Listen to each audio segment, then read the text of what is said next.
This is Venu Kulkarni, a short video about our trip to Italy. It's 9:30 in the morning. We have arrived at Venice airport now.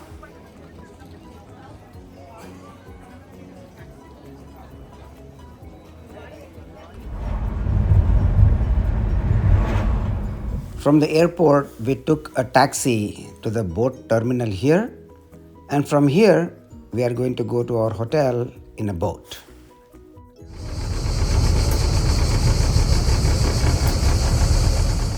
Venice was founded in the 5th century by people seeking refuge from barbarian invasions after the fall of the Western Roman Empire. They settled in the Venetian lagoon where the islands provided natural protection. Venice became a powerful trading city due to its strategic location on the Adriatic Sea. In 1797, Venice was conquered by Napoleon, ending its independence. Today, Venice is known for its canals, historic buildings, and rich cultural heritage.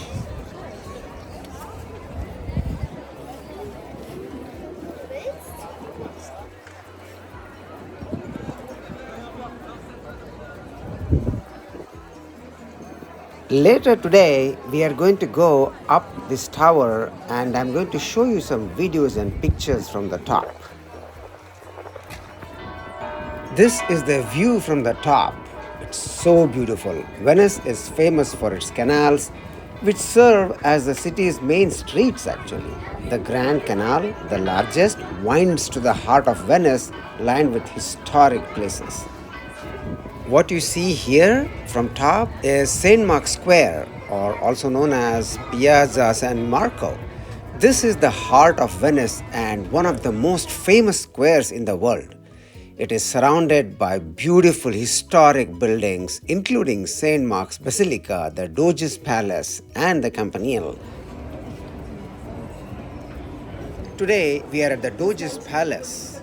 This is one of Venice's most iconic landmarks, symbolizing the grandeur and power of the Venetian Republic.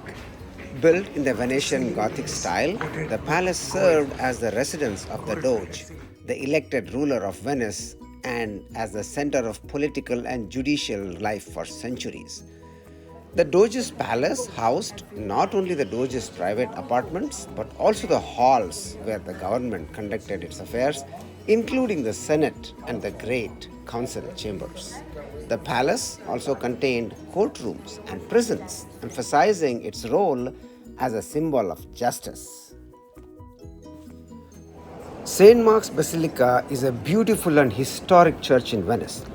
Built in the 11th century, it was designed to house the remains of St. Mark, the patron saint of Venice. The basilica is famous for stunning mosaics that cover the walls and ceilings.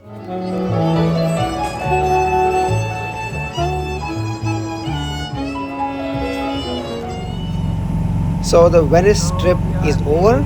We are now heading to the Venice station to catch a train to Rome. So again, from our hotel, we had to take a boat to the station, and this is where we are going to take a train. It's about 4-hour journey from here to Rome. So finally, we arrived at Rome. We are now in the taxi going towards the hotel. So Rome's history actually began in 753 BC with its legendary founding by Romulus. Initially a monarchy, Rome transitioned to a republic in 509 BC, governed by the Senate and Roman people.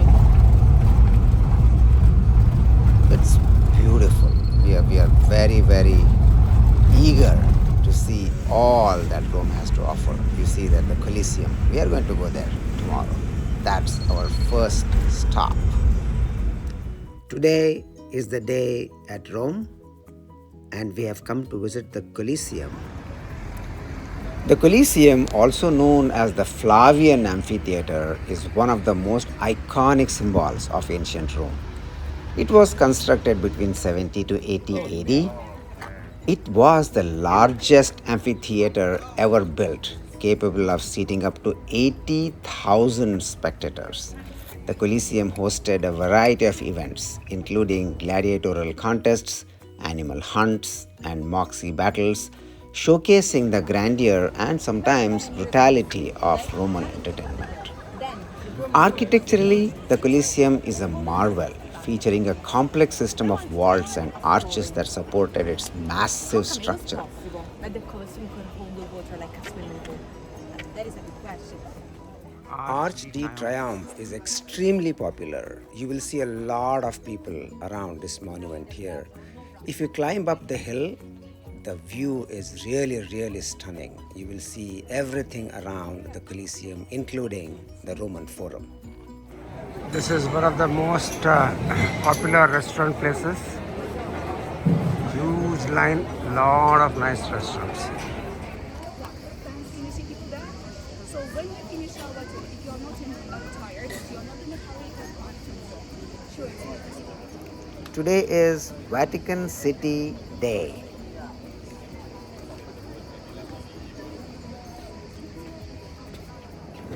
This is the heart of the Vatican Museum.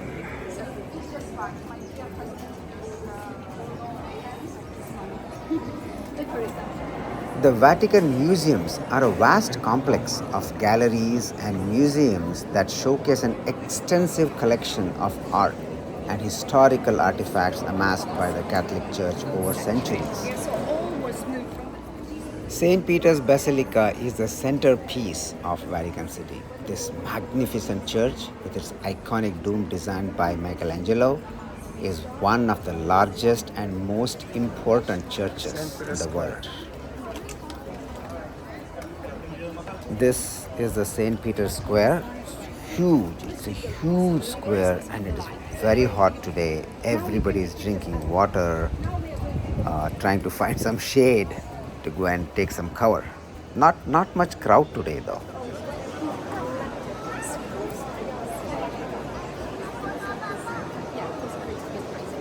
So 2,000 years ago, exactly where we are now.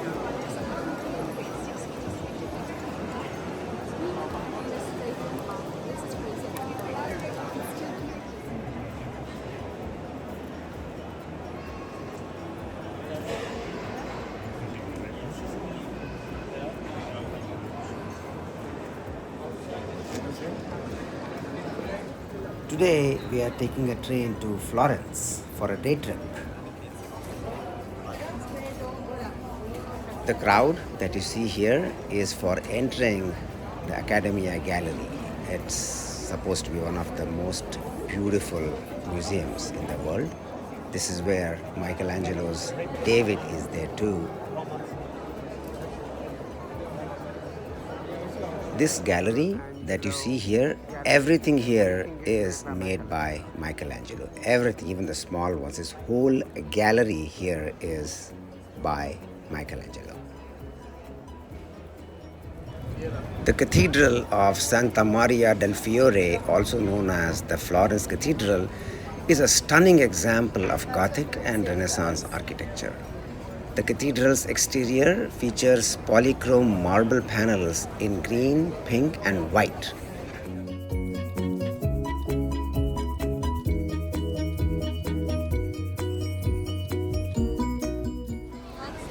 Piazza della Signoria is a historic square in Florence.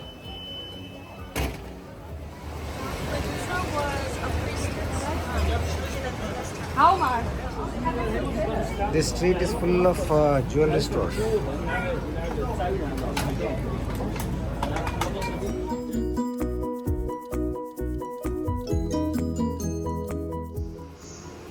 Heading back to Rome now after an extremely tiring day at Florence.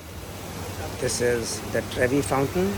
We had to go really early in the morning to avoid the crowds. So we were here by 7:30. But still, there were so many people here taking pictures and videos. It's really beautiful. The Basilica of Santa Maria sopra Minerva is a significant Gothic church in Rome. It was built in the 13th century. It stands over the ruins of the goddess Minerva's temple. The basilica is renowned for its blue ceiling, adorned with gold stars, and houses Michelangelo's famous statue, the Risen Christ. It also contains the tombs of several notable figures, including Saint Catherine of Siena. The Pantheon in Rome is a marvel of ancient architecture. It was originally built by Marcus Agrippa in 27 BC and later rebuilt by Emperor Hadrian around 126 AD. It is renowned for its massive dome, which remains the world's largest unreinforced concrete dome. The dome features a central oculus that allows natural light to illuminate the interiors. The Pantheon's portico, with its grand Corinthian columns, is really beautiful, and those columns are single stretch marble pieces, and the sunlight that comes from the top is really beautiful. Spanish steps.